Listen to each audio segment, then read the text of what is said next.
Hello guys and welcome back to my channel. So in this video I will tell you that how to make a draft video on TikTok. So before starting this video, make sure to like this video and subscribe to my channel.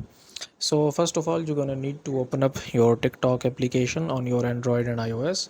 And after opening your application, what you're gonna have to do is you will basically just tap on this plus icon here and you will record your video. Okay, so I will just record it,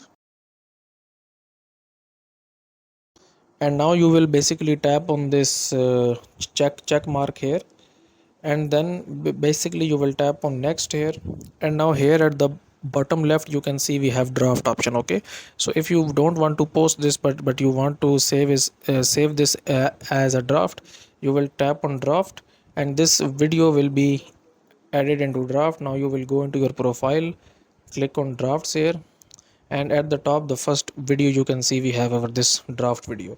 So that's it for this video guys. If you find it useful, kindly like this video and subscribe to my channel, and I will meet you in the next video.